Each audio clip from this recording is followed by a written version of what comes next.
Welcome back to the third chair. Hopefully you saw last week's episode with Muji Rieger. Hey, I got it. And Rieger,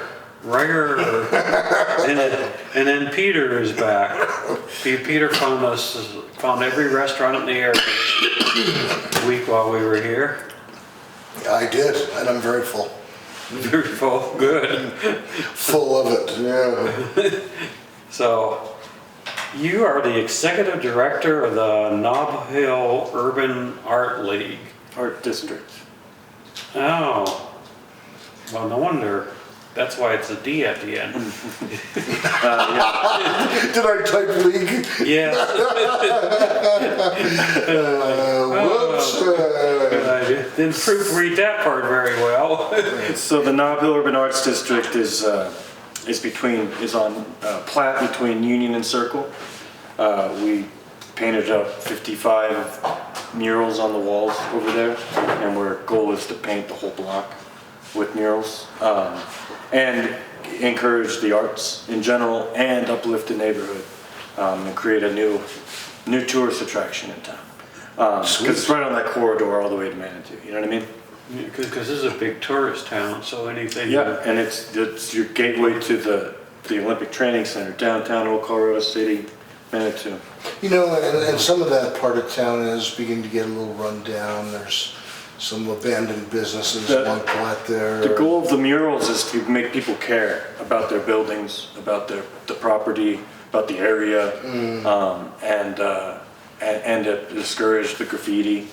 And we even enlist some of the graffiti artists to give them permission on certain walls, so that they can do their art, because graffiti is an American art form. Sure. We had one artist, he's a graffiti artist, he went down Platte, which had some rundown buildings, but he said, I can make your building look better. And, Yeah, that was us. That was us. Oh, you were part of that? Oh, That's Nob Hill Urban Arts District, yeah. Oh, okay. And we're gonna, is this one of the works for that project? You can, yeah, that's me. I painted about 5 murals over there. This is one that's on the side of Platte Furniture. It's a big old death's head moth. Oh, wow, a death head moth. Death's head moth, yeah. Is that because the moth has something that looks like a death head on it? It's got a skull on its back. What looks like a skull. It's the Silence of the Lambs. Yes, I was gonna say that sounds very familiar. Yeah. Did you do any murals with Jodie Foster? Or, I have not done a Jodie Foster. Yeah, But I will. or whatever, Cannibal Lecter. This is what, yeah, I would. See, we're on the same page. I would do that. You do that? Yeah, I think it's got some potential. Although I just want you to know that I don't paint a very good stick man. Well, you draw a mean stick man, don't you? And people can donate to the Nob Hill Urban Arts District on our Facebook page. There's a link to our donor box. It's Nob Hill Urban Arts District on Facebook. And yeah, help us, put more murals up. So, as an executive director, what is your job at the organization? Coordinating events, artists, working with the businesses to get permissions and set up all the times and make sure all the paperwork's filled out, make sure that everybody's covered with the insurance, make sure that everything gets taken care of, search for grants. Yeah. Is that the biggest way you raise money is grants? Right now it's been grassroots. It's been where the majority of our money is coming from. But we got a whole new board, and they're all excited to start raising money. So through writing grants and stuff like that, everybody. And so hopefully, fingers crossed, we get a lot of grants. And because street art is public art. Like the artists can't profit off it anymore, right? It's their public domain. Everybody's taking pictures of it. There's nothing they can do. And so we want to encourage more street artists by giving them access to new walls, and also can establish street artists get their dope ass art onto the walls out there. Now, like you painted that picture, did you have to use your own paints or? Yeah, we all used, in the initial stage, we were all just volunteered, like, hey, can I paint? I painted a big naked lady on the side of Platt Furniture too, so that was payment from me. I just wanted to paint a big naked lady on the side of the wall. And it was there for 2 years until we painted over it. Oh, wow. So what's there now? A harvest goddess. Oh, okay. Did they change the big naked lady into a goddess? Like No, we just painted over it. total paint over? Yeah, we just started over. We're gonna do it again, so we just can raise some money and paint that big wall. It's about a $7,000 wall, 7 to 10, so. Yeah, so I have a question. Like suppose some millionaire says, you know, I would like a picture of Rudolph the Red-Nosed Reindeer on the side of a building. And he's a millionaire? Yeah, is there a way you can say, look, I'll donate to you guys if you, if someone does an interpretation of that on one of the side of the buildings? Yeah, anybody can donate to a... But I mean, but also for a certain request. Well, I mean, if they're in Nob Hill and they own a business, then yeah. If they want something done over in Briargate, I will refer them out. The nonprofit doesn't do that kind of stuff. We do work with schools outside of Nob Hill, you know what I mean? But other than that, we just refer them out. Like I said before, we just mostly refer stuff out to whoever. I try to hook up as many people as I can. So has Dom Hill done some graffiti type things in the schools or? So Jack Swigert Middle School, there was some racist graffiti spray painted on their walls, and they have big, huge concrete walls. So we got a local tagging crew to come over there and cover up the graffiti. They did if you go by Jack Swigert now, you'll see the big mural on the side. That was done by the illegal street artists in town. The illegal street artists. The illegal street artists. And then they went and they covered up all the racist graffiti with their own names, of course. But the principal loves it, the kids love it, and we're hoping to do more programs with the schools in the future. I didn't realize you could be an illegal artist. Yes. Which part of it is illegal? Well, these taggers usually are out tagging on the train cars, on the walls. You know what I mean? They have a relationship with the police department. The police department has a relationship with them. I bet they're not having tea and crumpets too often. No, they don't like to be known. They don't like to be. In fact, I don't even know any of their names. There's a nice little barrier. I just said, here you guys go. Here's the paperwork, signed by everybody. See you later. So you had no supervision over him at all. It was like, I mean, you can't really supervise some illegal street artists where you can tell them, I don't like that. No, they just do whatever. That's part of the deal. Like, it's actually in the contract. You allow them to do whatever they want within reason. You know what I mean? Sure. Oh man, that's great. That's crazy. So even the superintendent, District 11 superintendent was there when we were doing it. Principal was there. The cops were there. So they just let we had the paperwork, so the cops said, cool. Yeah. Oh man. Just it just gives a sense of like a sense of an underground economy, a whole underground world that does things that probably no one else knows about. Why do you think they write their names on everything? They just want to be seen. They're really good at something, and they want everybody to know it. They want mostly other taggers to know it. That's why they do it on top of each other, and it's a whole culture, and it deserves to be. There's a contingency in Nob Hill that doesn't like the graffiti murals.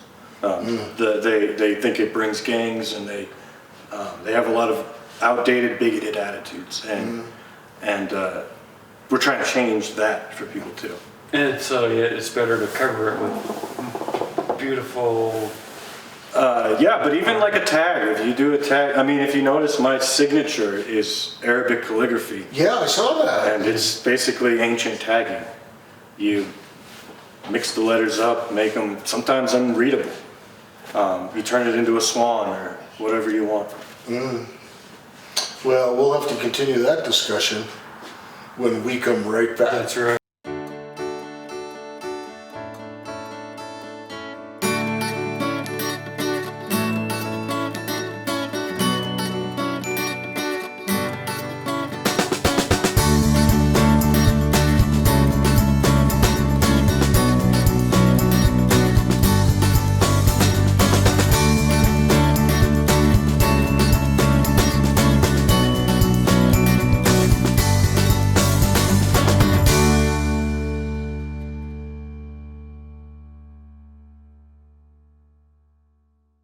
Welcome back to the third chair. I'm Peter, that's Doug, and we're here with Muji Rieger at his studio downtown here, surrounded by some of his beautiful artwork.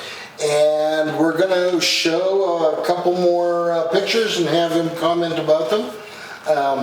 This one that I saw on your Instagram, I got such a kick of. I realize there's like way more depth of a story than what I thought, but this is Syrinx. Yes, so Syrinx is a Greek myth character. She's the nymph of the river, and she's rejecting Pan, the god we just talked about in this picture. She's rejecting him because, like I said, he's real horny, and he's hitting on every single nymph in the forest. Oh, wow.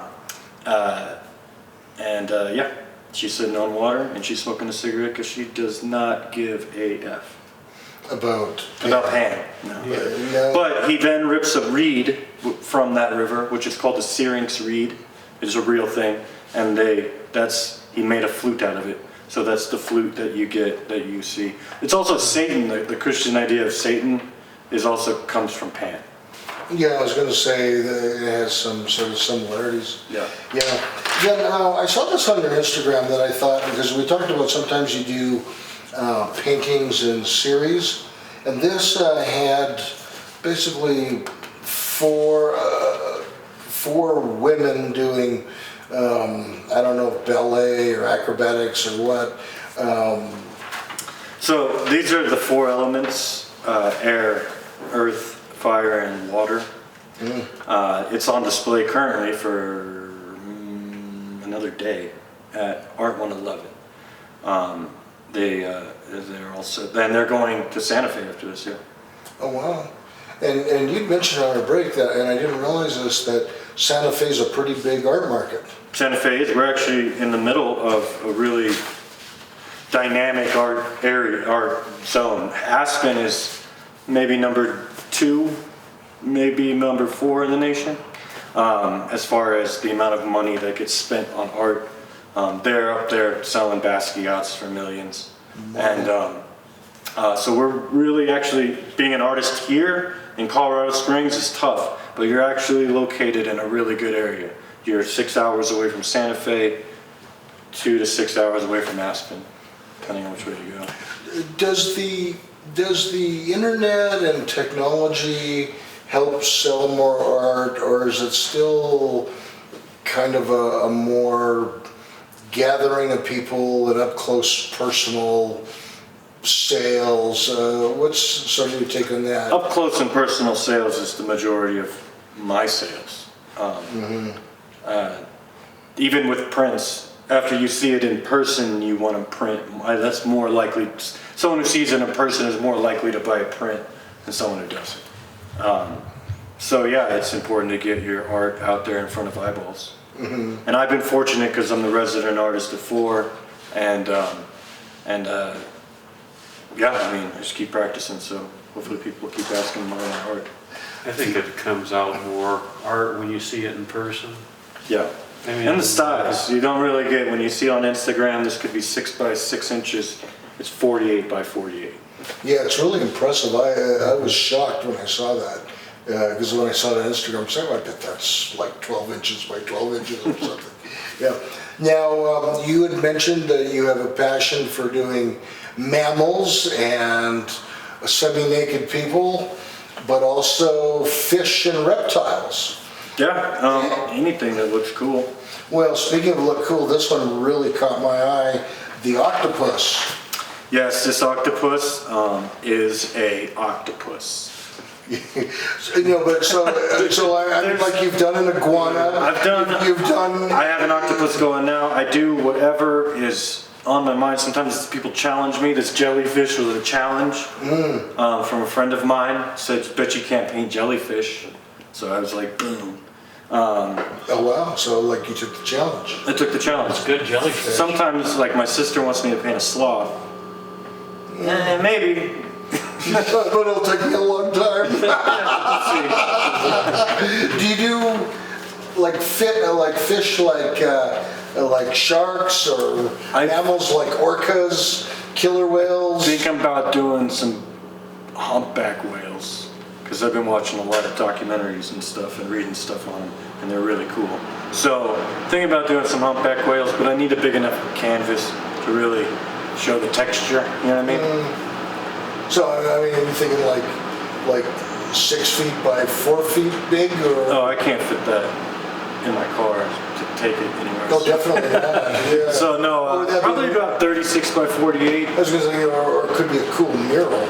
It could be a cool mural too. Actually, what I do is I paint every painting every mural I make. I paint a painting first.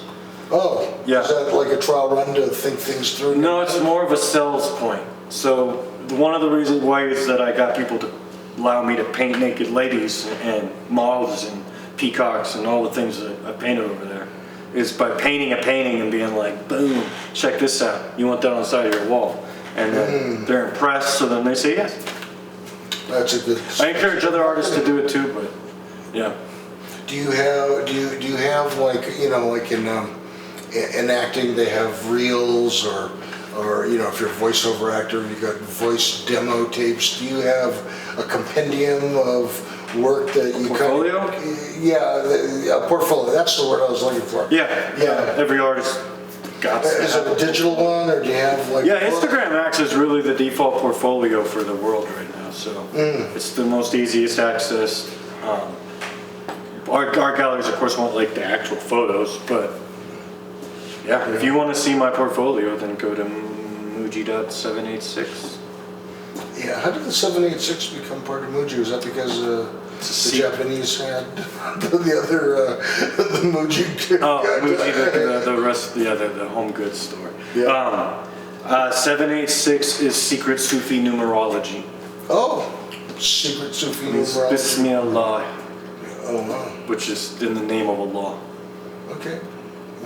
Which I made my Instagram account a long time ago. I mean, I've been curious about this because some of the rules of Islam, boy, girl, what you can and can't do, and yet at the same time you've painted some partly naked women. Do you have any conflicts with that, or is it like, nah, just nature? Personally, no, I have no conflicts with it. Orthodox Muslims, hardcore dudes might have a problem with it. That's cool.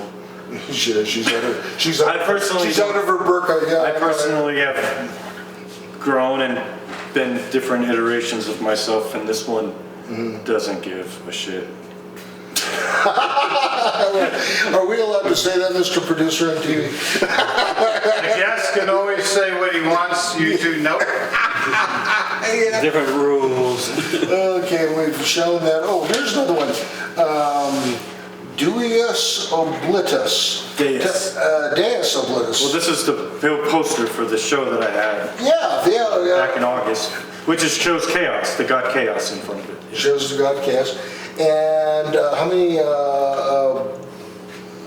pieces were in that show? There were 9 pieces in that show. Beautiful. It did really well, sold about 3. Sweet. And did an artist talk. I researched the hell out of that series to try to get all this imagery, like as much imagery as I could, and subtleties, the things that you really don't know unless you really stared at it. And if you don't, then you don't deserve to know. Yeah. Well, there's certainly a lot to interpreting art and looking at the fine details. Right. Yeah, definitely beyond my pay grade. And so, how do people, how far in advance do you know you're going to do a show? Usually about 2 years, a year and a half, depending on the gallery that you ask. You know what I mean? It could be that they're going to keep you art for 3 months. You know what I mean? Just different arrangements for different galleries and different shows. We'll talk more about shows when we get back.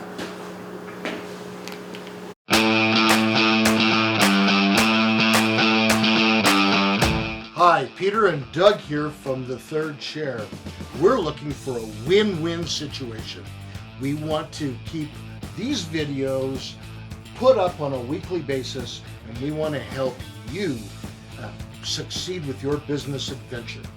And we've brought up as a show a lot of important issues that people are interested in, and we brought up a lot of local actors and artists and bringing them forward, which helps them as well as our audience members in finding some of these things.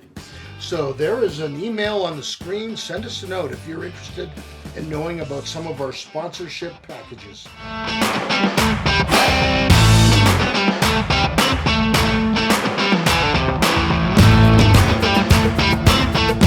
Welcome back to the third chair. Oh, no problem. We were talking about shows. You said sometimes 2 years in advance. That must be a pretty big show. I mean, what's the... Well, I mean, oils take a long time to dry, so you need a long time. You need you need a head start. So you have to have the paintings ready. You need, Pretty far you need to have something either already made or something that they want you to make. You know what I mean? And it really, like I said, it depends on the. So do you go to the show thinking you want to do a certain theme, or? Yeah, you got to do a theme. I mean, unless it's like a show, just a Muji exhibition, then I can put whatever I want. It's just me, but I'm not that important yet. So usually people do those after you die. So Yeah. So when you're prepping for a show, do they expect a certain quality? no, not quality, a certain theme, or can you come up with a theme on your Most of the own? calls for artists and things like that want a theme. If you're trying to get represented by a gallery, it's usually your best work, you know what I mean, is what you're going to submit to them. And the gallery might be, like, in town you have different galleries. If you go to Kreuzer, you're going to get a different flavor than what you get at Art 111 or Smoke Brush. There's a different, you know what I mean, every gallery's got its vibe, so. Yeah, for sure. Do you ever get to hang your own pictures, or is that studio? Oh, I mean, in the restaurants and stuff, usually. I hang my own stuff. And around the studio. Okay, around here. Is there any shows in your? There are no shows scheduled. I gotta make stuff. You got next stuff. And what are you working on? Anything now? This one is still wet, not completed, even though she looks pretty complete. But yeah, just working on paintings, man. When something hits me, then I'm like, all right, this is what I'm gonna do. You know what I mean? But other than that, I just kind of go with it. There's a fairly famous book called Art and Fear, and the authors say that one of the problems that artists run into, especially painters, is that you can become the victim of your own success. You do a painting, it sells, and now everyone wants to pigeonhole you into just making the ones that have sold, as opposed to that may have been fine for the moment, but now I'm really onto something else. Yeah, no, most artists that I know, they pigeonhole themselves on purpose. How's that? You do it on purpose. You try to perfect a look and distinguish yourself from the rest. There's a fabulous artist named Nicole Montanez here in town, and she does flowers, basically splash flowers. She does them on different like metals and canvas and things like that, but it's the same thing, but each one is like great, you know what I mean? And like me, I have the cracks, you know what I mean? You develop your own style. Eventually it just comes out of you, you can't help it. And then, people might recognize it, they might not. Okay. So do you play with your style when you? Yeah, this one's a self-portrait over here. That's the one that's behind the camera is a self-portrait that's done in a different style than, this one with the filigree on it. I decided I wanted to play with filigree, so. Wow. That's so do you see yourself like making leaps and bounds in the art field, like Picasso invented all kinds of new techniques? Vermeer took 600 years to get discovered, so I don't expect anything. I hope for it, and honestly, like, even if you ask art dealers, you're not gonna sell your work for millions of dollars until you die. So hopefully my son is rich. I'm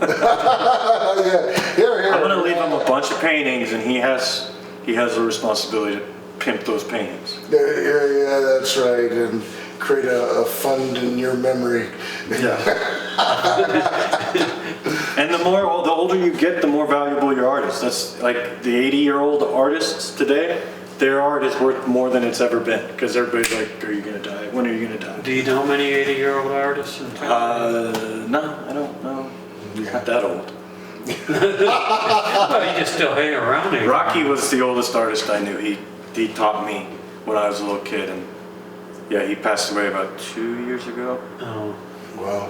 So, Doug, let me throw one in here because we talked about this in pre-production. Okay, you said you got arrested for selling bootleg movies? Yes. What kind of movies, just out of curiosity? The newest, the latest, and the one that came out last week. Oh, just whatever's in the theater. Yeah, okay. This was the early To 2000s. quote, fund terrorism, and that charge lasted for about, what, 5 minutes before it was thrown? Yeah, it was about a month I had that charge on me, but it was a joke, so. Yeah, so I was, like we talked about earlier, I was selling bootleg movies, bootleg watches, clothes, anything you can get on Canal Street, New York City, or LA, and driving around selling paintings too. I stop at the at the mosque and sell Arabic calligraphy every Friday at different masjids around the country, wherever I could find one, you know what I mean? So yeah, I was driving through Arizona. I got pulled over. The cop, for some reason, decided to search our car. He found the bootleg movies. They then took us to jail, and they didn't know how to charge us. They were like, "What do you charge someone for selling bootleg movies or possessing them?" Because we weren't even selling them. And so eventually we got charged. They can't figure out how to charge us, and they hold us for more than 24 hours, which in the state of Arizona, you have to let somebody go after 24 hours. So we got let out. We came back to Colorado. A couple months later, the house gets raided that I'm staying in with my co-defendant, and they raided the house.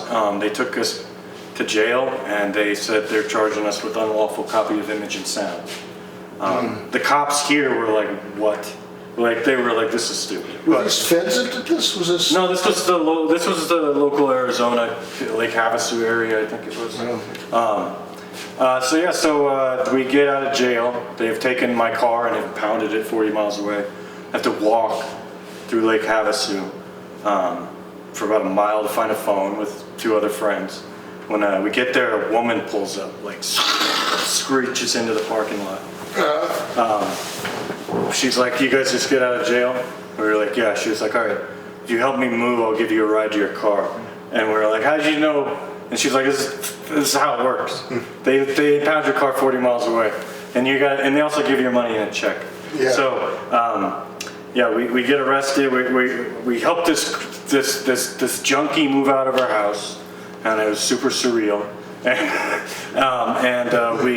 We finally get back home, and then while we're fighting the case and everything, the DA at the time, and it was about 2003 or so, the DA was running for Secretary of State for Arizona, and he wanted to get a good, terrorism thing under his belt.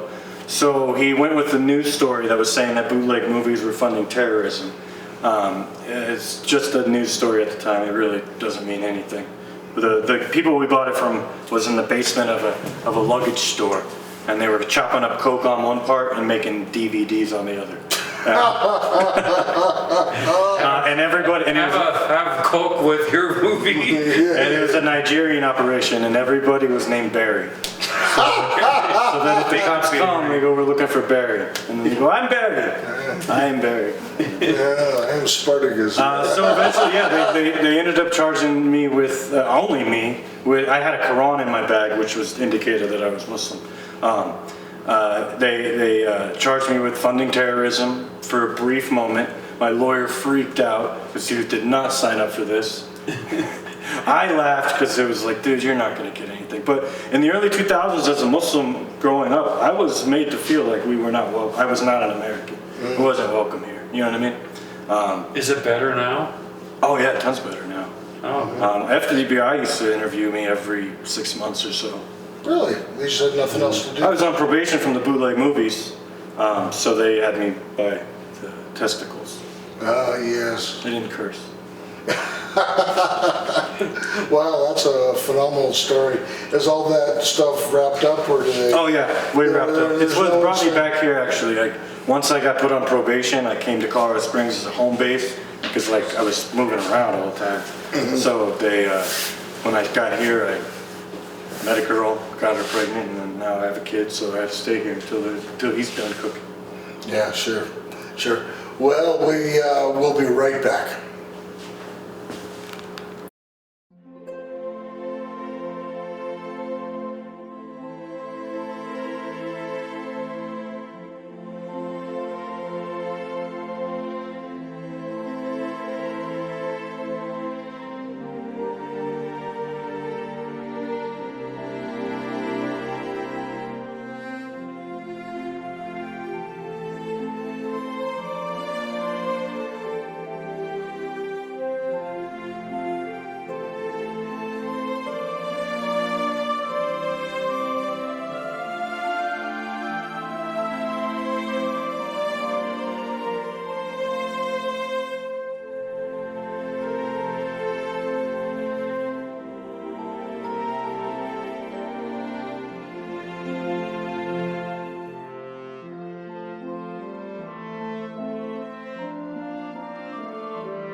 welcome back to the third chair with our guest Muji, and Peter Ooh. is still awake I am.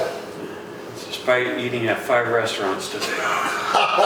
Yes. And not sleeping well last night. Yeah. Feel the floor too hard here? Yes. I miss my pet dog. So you mentioned earlier to us, well, in the last segment, you had mentioned you got your wife pregnant and she had a son. Is that the only child you had? That's the only child I have. Yeah. So you came to Colorado Springs after being arrested, or? Yeah, I got charged. Eventually I pled guilty to unlawful copy of image and sound, which then got reduced to an undisclosed misdemeanor, which then got expunged. Yeah. So it all ended up working out in the end. So how did you meet your wife at that? I think I got a job at a grocery store and she worked there, and yeah, and that's when I kind of came out of the cult. You know what I mean? There was like a new world, like wearing jeans was forbidden. Took me a while to do that. You know what I mean? All sorts of things and I had to pretend and that's the other thing. You gotta pretend like I'm not, like I'm normal. You know what I mean? But I still didn't do anything that everybody else did when they were 21. Mm-hmm. So you were about 25 when all this was happening. Yeah, I was about 25 when I rejoined society. So then you got married soon after that, or? Yeah. My wife got married. My first wife, or no, my second wife, because I was already married once. So, yeah. So I divorced the one that I was the arranged marriage I had. After I came here, because it just wasn't going to work, and I didn't want to. We weren't married very long, so I didn't want to drag it on, you know. And I met her, and then we had a child together. So, when did you get into painting in that time? I was lost for a couple of years. I lived in Aspen for a year, and I was right there. Didn't even go to a gallery. Just worked and enjoyed my life. It was the best year of my life, I think, was living in Aspen. So what did you do in Aspen? I did contract work. I okay. was an assistant superintendent of a big old retrofit on the rec center. Oh, And then we did some other work there too, just because I didn't want to leave. Did you ski at all? No, I didn't ski. I don't ski really. It's just like a beautiful magical land that you drive into and all your cares go away. So you just hanging out with friends and Yeah, and celebrities. I smoked weed with Snoop Dogg. Like, I could not turn that down. yeah, I the one person I smoke weed with. I played pool with Owen and Luke Wilson once. I catcalled Jennifer Lopez, and then I apologized. wow, what a gentleman. Did she come over and talk to you when you did that? No, her bodyguard yelled at me. Yeah, I was going to say. Clint Eastwood yelled at me once. Jay Leno and Kevin Costner asked me for directions. Wow. Wow, you did that. Man. So what did Clint What? yell? Was Move. He was jogging. Oh. Well, he's still in pretty good shape. He's about Yeah, the dude was. I mean, he was old then too, Yeah. and he was jogging and mean. me. He'd kick your ass, yeah. Like in the movies, then, huh? Wow. I didn't realize, that Aspen was such a home of celebrities, because I thought Vail was the place. No way, man. Aspen and Crested Butte. I did hang out with the girls from The Hills. It's a reality show in the early 2000s. It's called The Hills. And I didn't know who they were because I didn't watch The Hills. And it was hilarious. Oh, wow. And then I got told, but then I pretended like I still didn't know. You can't then be starstruck. That's also a rule in Aspen. You can't be starstruck. Can't be starstruck. So, I don't know. Oh, the Beverly Hills? Where are they from? I don't know. I still didn't watch the show. Yeah, you mentioned I was just the excited. Hills. I don't know who they I was like, are. oh, those chicks are famous? I still can't figure out why the Kardashians are famous. Yeah. That's the same thing, yeah. They married some famous people. Reality show stars. Yeah. But, so you're up there with all the celebrities, you run into them, but then what inspired you to start being an artist?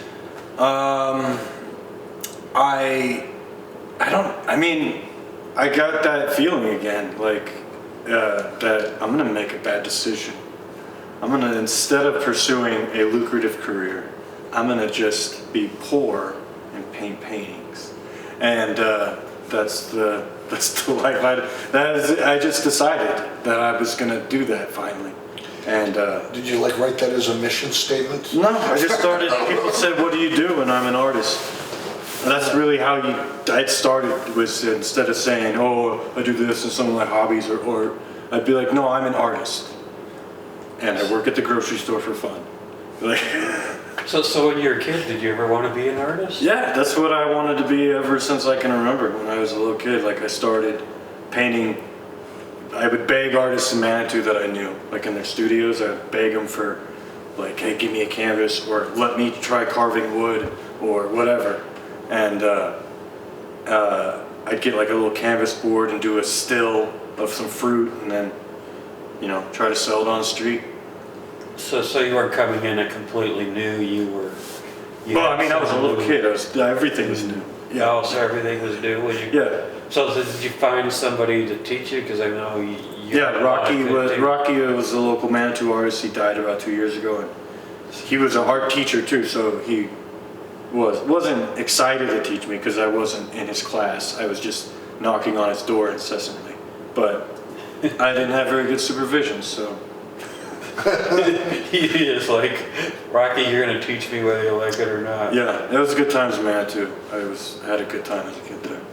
You know, I think if I was a mentor or teacher, the person that shows up that is really hungry for it, even if you're not in the classes, I mean, that would tell you something too. It's like, this person really wants to learn. Yeah, I think that's why he hooked me up with a canvas board and some oil paints. So he taught you well though. Well, I mean, he just taught me how to use oils to make me not scared of them. I took classes, I've tried, I practice. Anybody can be an artist if you're obsessed. Do you find your brain is like a sponge sucking up ideas about art? When I do mushrooms, totally. Mushrooms, yeah, there's been some recent changes to the law in Colorado. Yeah, no, that's the only time I'm really soaking stuff up. Sometimes, I mean, it just depends. Sometimes like I'm like exploding with ideas. Currently, right now, I can't think of nothing. Yeah. I mean, I find I'm always a student sucking things up. I never feel like, oh, I've arrived. Oh yeah, no. It's all, most everything I do is like a practice. Like there's a few paintings that I set out to do this thing, but most of them like, let's try this, let's try that. I like it. How are we doing? We'll take a break and we'll come back after these. Important messages from our sponsors.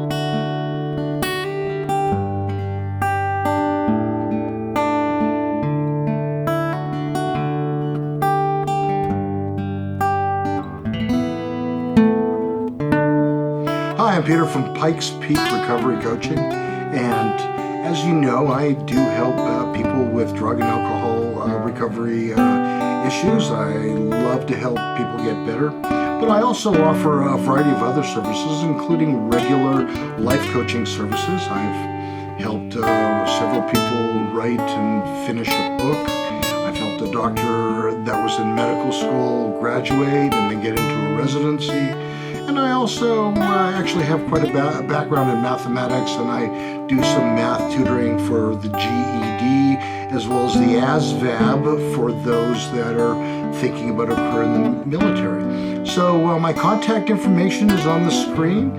Please send me an email or a text, and we can talk about some of these services and how I can help.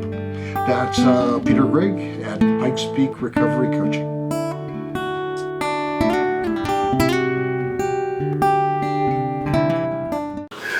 Welcome to the third chair. And Peter, have you ever hung around any celebrities?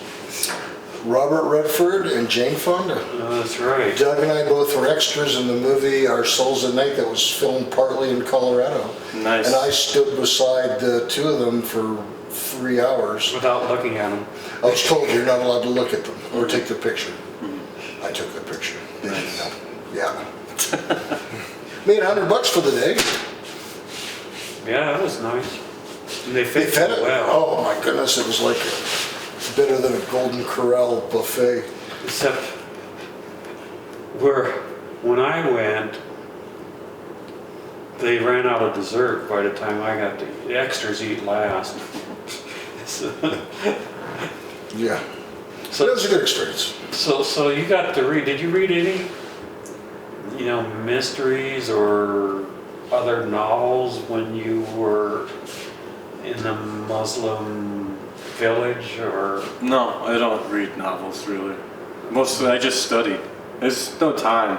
It's study. So, because you know a lot about the ancient gods and stuff like that. Yeah, I mean, I read what like you studied. non-fiction, but no, I don't really read novels. I watch TV for that kind of stuff, for fun. For I don't fun. know why you go to read for fun. It's crazy. Do you? I'm a visual guy. What's your favorite TV show for relaxing? Relaxing? If you have one. Anything Ken Burns, man, that makes me feel so soothing. Which is more, you were like history then. Yeah, I'm big into history. Yeah. Yeah. Did you watch his country music? Hell no. Oh, No way, man. And I'm not watching jazz, and I'm not watching baseball. Okay. Mostly just war stuff You know, in the West. I think if you I'm know watching a lot of, Roosevelt's right now. if you watch, you know a lot, because I have a big baseball fan, if you know a lot about it, the If you documentary. care about baseball, you like it. No, the documentary is kind of boring, because you kind of. Even if you like baseball, it's boring. And baseball is the boringest sport they make, other than golf. No, I was to teach Peter here, there's a lot of strategy you don't see in baseball, but if you know enough about it, you can Yeah, but see his strategy. It's like, yeah, that's why I don't drink It's coffee like- either. Like, You play chess, right?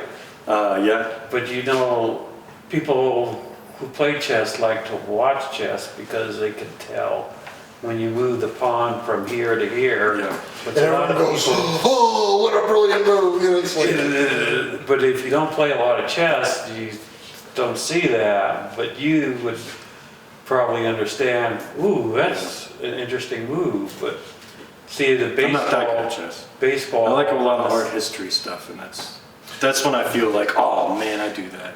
what about music? Do you like Pink Floyd, or is there any genre that helps with the creative prowess?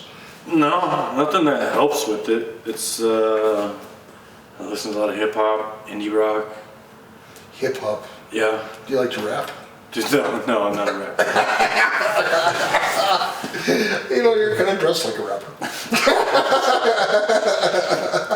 I don't know. I saw some rappers. They really have some nice outfits. Yeah, no, I ain't got no rhymes. All right, so tell us about how people can find out about you, or where your shows might be, or if they, do you take commissions? Do you Yeah, talk hit to me up people? if you want a commission. You might win, and I might say yes. Yeah. Follow me on Instagram, Muji.786, Muji Rieger on Facebook, www.mujirieger.com. That's MUJIRIEGER. And then through your website, is there a section where they can send you an email? Probably. I gotta set all that stuff up, man. Yeah, I was just gonna say, are they better DM you? DM me on the Facebooks and all that stuff. Do it. Hit me up there. I will definitely get a message if you do it through the website. I know. Yeah, Just order prints from the website. That's all. and those available. Can you pay for it on You the can website? pay for all the Yeah. prints. You can buy as many as you want. All of them, any size. Can people get an autograph print? They are. Each one comes autographed, and they are all limited series. Oh wow, cool. Thank you for coming for our interview and having us hide in this building for a week. Yeah, and doing some remarkable art. We're so grateful for your time. Yeah, this is really a fascinating look at this art beforehand and while we've been interviewing you. So please like, share, subscribe, and hit the notification bell icon so that you know when we've uploaded another episode. On behalf of Doug and myself and our special guest, Muji, good night.